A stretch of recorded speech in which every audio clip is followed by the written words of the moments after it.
Fala, turma. Vamos começar mais uma análise diária aí. Hoje tem muito jogo, mas eu vou falar sobre poucos jogos, tá bom? A gente tem como primeiro jogo do dia... Ah, tá. Só para não me esquecer, turma. Quem quiser trabalhar com a gente no Discord aí, tá? Sejam todos bem-vindos para trabalhar conosco. O Discord é um ambiente que a gente trabalha ao vivo, troca ideia, a gente faz leitura de jogo ao vivo, a gente tá sempre junto assistindo jogos, enfim, trocando ideia, fazendo leitura de jogo. Hoje eu vou soltar o planejamento diário, que é uma análisezinha que eu deixo escrita, geralmente para o pessoal se ligar sobre alguns jogos, algumas coisas para se organizar no dia, ou ficar de olho em algum jogo, enfim. Beleza? E é isso.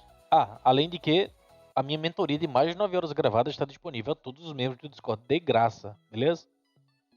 Vamos lá. A gente começa no primeiro jogo do dia da Lazio com o AZ.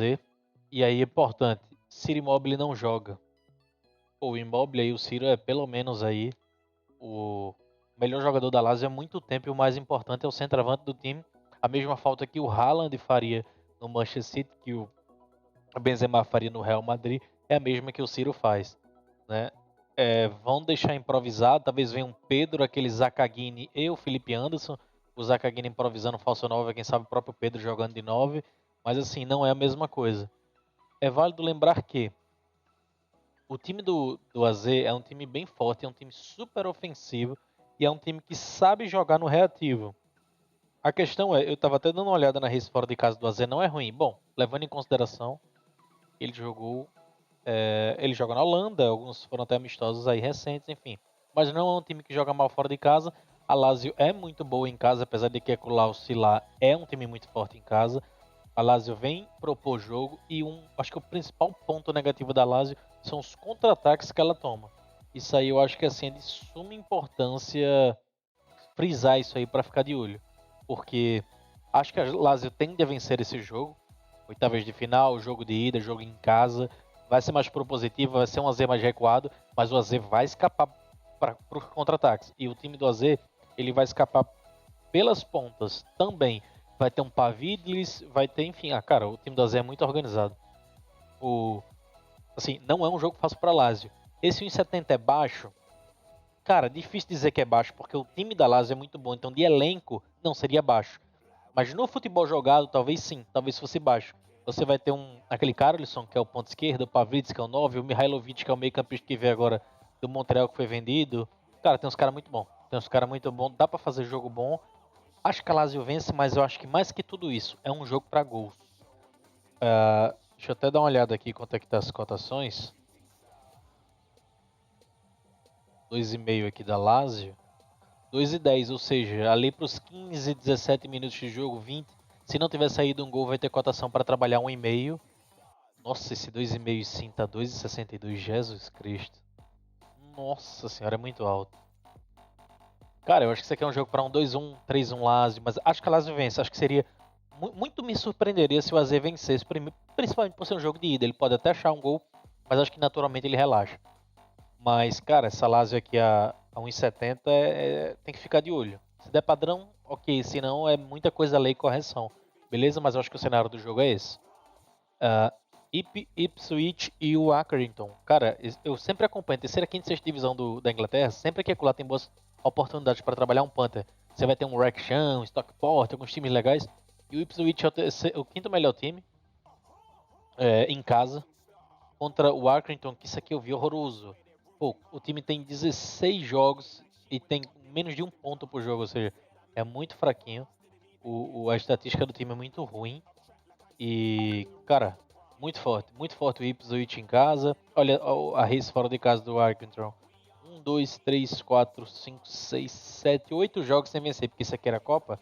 Então tem 8 jogos sem vencer fora de casa. Cara, esse Ipswich aqui é interessante. E das vezes sempre abre aqui acolá um stream pra gente assistir. Quem sabe pegar esse back super favorito. Bom, a gente vai ter um Benfica e Bruges, um jogo de volta da Champions. E aqui é um jogo que eu acho que ainda é difícil pro Bruges. Ainda tem alguns jogadores desfalcados. Mas o Bruges vai estar com a volta do Ferran Jutgla. O Skoviosen não joga ainda.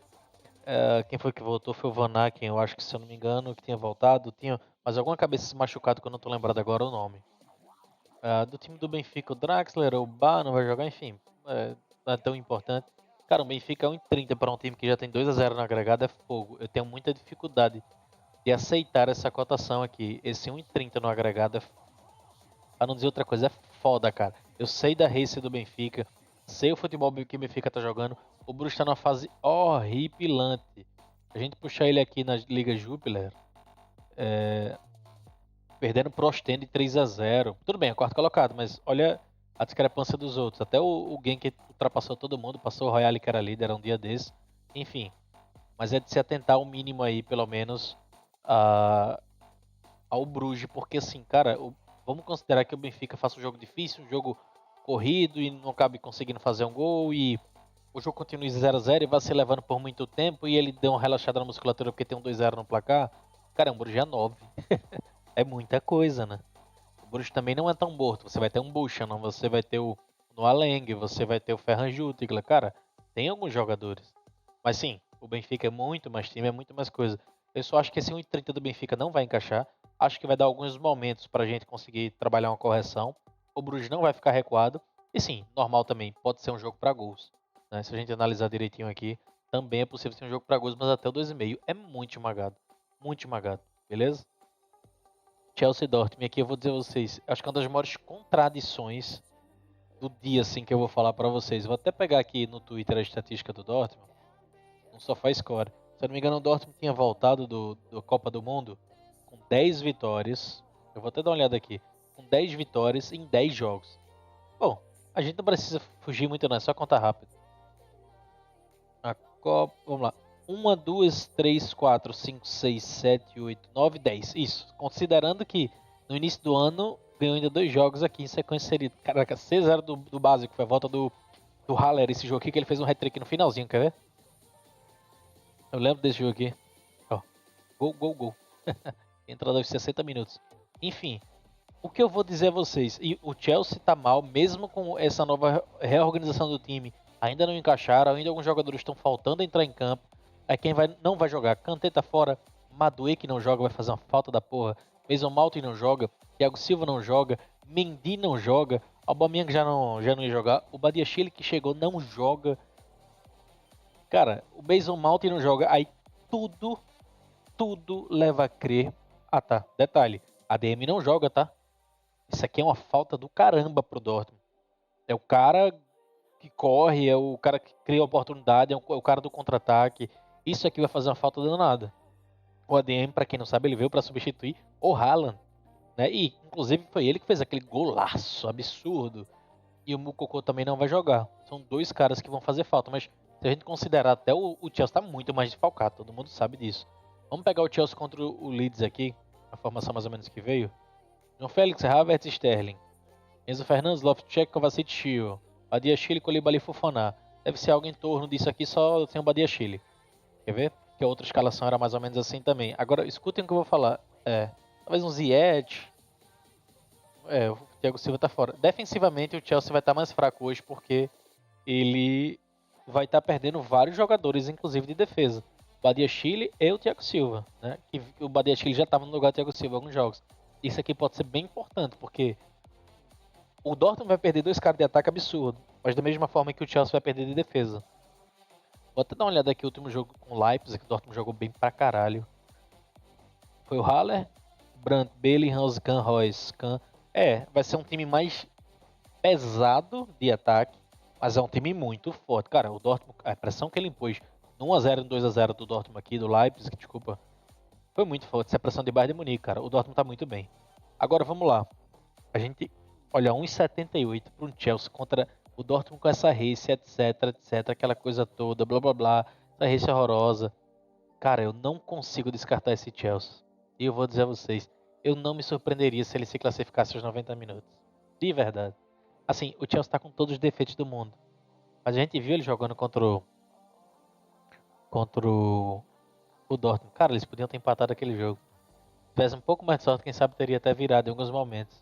Assim, perdeu muito gol, foi muita oportunidade perdida. Isso é outra coisa. O setor de criação também tem que dar uma organizada a mais, uma entrosada a mais com os atacantes, porque eles vacilam muito. Mas assim, cara, um Chelsea em 72 eu não pego em nenhum cenário, porque eu não vejo valor. Mas o Chelsea deve amassar, porque vai jogar em casa, o Dortmund vai ficar mais recuado, vai tentar sair para os contras. Mas, cara, é um jogo muito difícil. Principalmente porque o Dortmund tem 1-0, então isso aí já é um cenário assim pra ele tentar sobreviver na Inglaterra. Cara, é muito difícil. Esse jogo é muito difícil de se ler, porque o Dortmund tem toda a estatística possível pra você ficar a favor dele. Poxa, eu que adoro cotações altas, um 4,50 é meu número. É literalmente meu número pra eu deixar um Panther no Dortmund. A diferença dele é pouca, então ele não vai sentar 100% no resultado.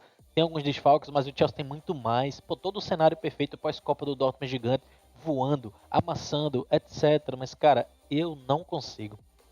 Eu vou esperar trabalhar no ao vivo.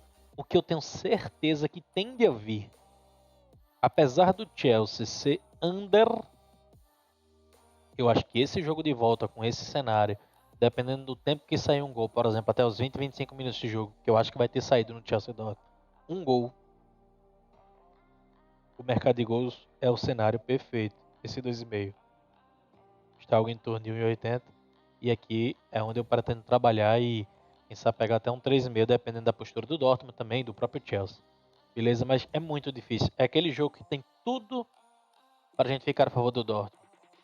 Mas os últimos jogos do Chelsea mostram a melhora, mostram um time novo. As últimas estatísticas do Chelsea, metade é do time novo, metade de um time inexistente mais, porque os caras mudaram quase todo mundo. O Chelsea tem desfalque, mas, cara, esse jogo é duro. Esse jogo é duro, beleza? Vamos lá. A gente tem o Católica aqui com... Ele tem Libertadores aqui. O Católica vai jogar com o Audax. Cara, o Audax tá mal pra caramba. E o Católica hoje, pra mim, é o time mais confiável do chileno. Que sempre vem em cotação alta. É como se fosse aquela temporada que o Colo-Colo fosse o Barcelona e a temporada que o Real ganhou. E o Real fosse o Católica. O Real sempre vem com cotações mais altas. O Barcelona sempre vem esmagado. O Barcelona seria a analogia do Colo-Colo. O Católica sempre vem com cotações altas e quase sempre corresponde. No longo prazo, o Profit Loss e o In-Rate é muito mais bacana o Católica do que o Colo-Colo. O Colo-Colo em casa vai vir a 1,20, 1,30. O Católica em casa vem a 1,50, 1,60. Fora ele vem 2, 2,50. O Colo-Colo fora de casa vem 1,52. É muito ruim, muito ruim. O Audax ele perdeu pro Coquimbo, cara. O Coquimbo quase que é a temporada passada. Perdeu pro Curicó, apesar que é um time bom. Perdeu por Everton de Vinha. Cara, o Audax eu acho que fez o pior do início da temporada possível. Detalhe, isso é sul-americana, tá? Mas é porque eu tô falando que são dois times do Chile. Então, na verdade, você consegue fazer a analogia perfeita. O Católica aqui perdeu pro Coquimbo, mas todos os jogos o Católica remontou. Contra o Nublense ele foi atrás de remontada. O Palestino ele atropelou. Com o próprio Audax também, que ele jogou recente, ele venceu lá. Cara, o Católica teve as principais ações do jogo, tentou propor. Eu lembro desse jogo aqui que também foi de virada. Foi de virada esse jogo, sabia que tinha sido de virada. Eu tava nesse jogo aqui com o Panther a favor deles. Os caras são bons, dentro e fora de casa não entrega o jogo. Esse Católica 2 aqui, muito, mas muito me interessa. Para um Panther isso aqui é maravilhoso. Ainda mais levando em consideração isso aqui. Eu não sei se esse jogo tem volta, tá? Eu não sei se esse jogo tem volta. Eu não vou pesquisar aqui para o vídeo ficar muito grande. Mas enfim, isso aqui é um cenário perfeito. Logo em sequência, 8 horas da noite, a gente tem o Violet e Austin. O Violet é um time do Haiti, né? Então, por exemplo, eu vou tentar fazer uma analogia para vocês entenderem o nível técnico do time do Violet. Deixa eu pegar aqui. Deixa eu ver se vai ter, na verdade, né? Não vai ter. Não vai ter. Tinha uns times da Costa Rica e de Honduras que ele tinha jogado há uns 3, 4 anos atrás e ele perdeu de 2-3-0. O que eu queria dizer é o seguinte, cara, esse time do Violet é horroroso. Tava 1,20 pro Austin. Eu vou até ver quanto é que tá o Austin agora aqui, pra ver se aí atualizou mesmo. É isso mesmo. A gente pegou esse BKHT Austin a 1,60, velho. Ontem. 1,60. Tá 1,36. Cara, isso aqui é um jogo que eu vou dizer a vocês. Eu ainda vou acertar cravado o correto score desse jogo. Não, brincadeiras à parte, cara, o time do Violet é um time do Haiti. É um time que se você pegar um time da Costa Rica, o Alajuelense, vai pegar aquele Alianza do Honduras, pô, ele vai perder, cara.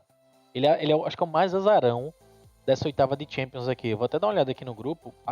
Acho não. Ele é o time mais fraco dessa parte da competição aqui. Cadê a tabela? O Tigres de Orlando, Tauro e Leão. Mas esse Tauro aqui tem rodagem. O Atlas e Olímpia jamais. Aliança jamais. A Alajuelense jamais. Moto H e Pachuca jamais. Real Espanha jamais. O time mais fraco dessa oitava de final da Champions, né, que não tá com o CACAF lá, não tem fase de grupos mais desde 2017, É o mais fraco. Talvez ali correndo por trás o Tauri e o Olímpia, mas mesmo assim, cara, são times que. O Olímpia tem duas CONCACAF, ou é três, se eu não me engano. Sabe? Tipo, o time jogou 30 vezes a competição. Esse time do Violet é muito fraquinho, é muito fraquinho. O que eu acho desse jogo é porque agora ficaram super ultra fucking esmagadas. Mas, por exemplo, o -2 do Austin tinha uma cotação top. Esse -2,5 tem valor? Eu tenho certeza que tem. Inclusive, detalhe, vamos pegar a possível escalação do Austin que eu já tenho aqui. Deve ser um Uruti, o Drills não deve jogar, talvez já o Rigoni não jogue. Já deve ter descido a cotação porque algum dos caras a mais veio titular. Então, por exemplo, sei lá, o Drills vai vir jogar, um exemplo, entende? Porque pra ter descido mais a cotação é porque mais gente vai vir titular. Mas, cara, o Austin pode vir misto quente, que é meiuca, 50-50, cara, não tem jeito. Inclusive tá. DGFAL tá errado essa cotação aqui, né? Tá errado que ele vem jogando, ele não vai jogar de jeito nenhum. Enfim, cara, isso aqui é muita coisa Austin. Back HT, eu tinha visto o valor, pô, cadê? Esse handicap menos meio, menos 1 tava 2. Agora tá menos 1. Eu tinha visto vários handicaps aí de valor, sorte que eu peguei já algumas operações aí no Austin. Mas, cara, o menos 1 tem valor. ah, qualquer handicap no Austin. O que eu acho? Acho que o Austin vai vir safe zone. Por mais que a discrepância seja grande, os caras vão jogar na maciota, paz total. Detalhe, os times fora de casa da América do Norte jogam em safe zone. Joga pro empate, ou para 1-0, ou para 2-0, não joga para sair atropelando não. Eu sei que nesse caso aqui a discrepância técnica é muito grande, mas eles não jogam geralmente para matar o jogo na ida. Porque eles sabem que em casa, por exemplo, o que mais tem é jogo assim, o Austin vence de 1-0 esse jogo. Em casa ele mete 8. Aí o Austin empata esse jogo, um exemplo, que acho que nesse jogo não é esse cenário. Aí ele vai e mete depois 5 em casa, 4, sabe? Então, tipo, é muito tranquilo, muito safe pros caras jogarem. Até fui ver o estádio desse Violet aqui, não é tão ruim não, sabe? O estádio de Série B ali pra cima tá ok. Sim, além do jogo do Austin, a gente tem o Alianza e Filadélfia. O Alianza que é um time testado, né? O Alianza é um time que tem, se não me engano, duas CONCACAF. Não é um time tão ruim.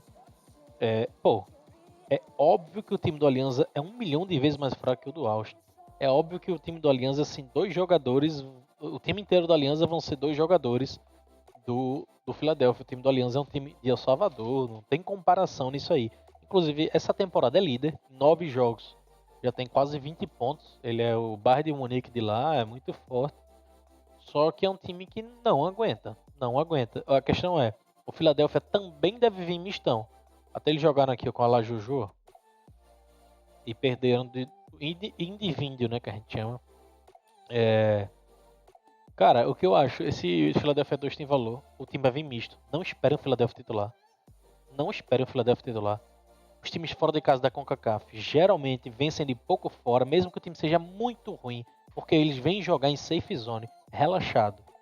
Mas existem cotações que têm um valor tremendo, que vale o risco da parada pré-live. Outra coisa, se o Philadelphia botar 3 cabeças titulares, essa cotação de 2 ela vai para 1,40. E essa é a parada, apesar que ela, segundo aí o gráfico, ela tá com tendência de subida, eu nem abri a exchange para ver nada, só vendo por ali mesmo. Então, cara, esse Philadelphia 2 é top. Mas, repito, é importante ficar de olho para não ficar pegando esses times fora de casa da CONCACAF, do México e dos Estados Unidos, porque eles vêm jogar em safe zone fora de casa.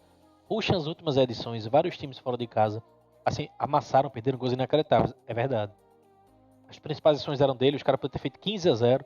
Isso é verdade. E isso vai acontecer, porque a discrepância técnica existe. Agora, às vezes eles vão segurar o resultado, vencer de 1-0 só pra em casa atropelar. A gente viu isso no Seattle. O Seattle, quando foi fazer aquela temporada, tinha jogos fora de casa que ele empatava, em casa metia 5-0, 4-0. Acho que foi na semi ou foi na quarta de final que o Seattle fez isso. Enfim, pra finalizar o dia aí, que é meia-noite, Tigres e Orlando City. Cara, o Tigres estava em 60 ontem. Ele desceu para 45, eu já vi a escalação do Tigres. Vem todo mundo. Em Banhês vem o Jean. Cara, vem todo mundo. Vem todo mundo. O Tigres é muito forte. O Tigres é muito forte, mas eu não tô gostando desse futebol do Tigres. E no resultado ele ainda mostra.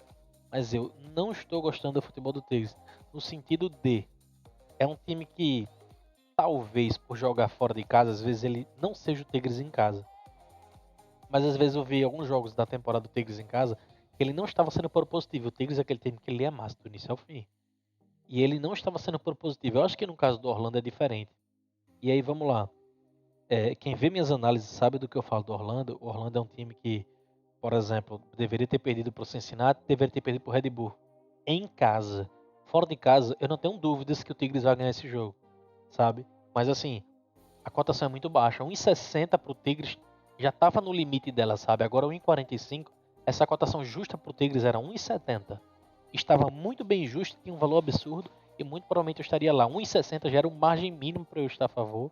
Isso em 45 nem se fala. Eu vou esperar um ao vivo, alguma leitura, alguma oportunidade de mercado, porque eu acho que o Orlando fora de casa é guerreiro, principalmente nessas competições grandes, ganhou aquela Copa lá, foi o primeiro grande título do Orlando, pô, menção honrosa, tudo, mas cara, ele não vai aguentar o Tigres.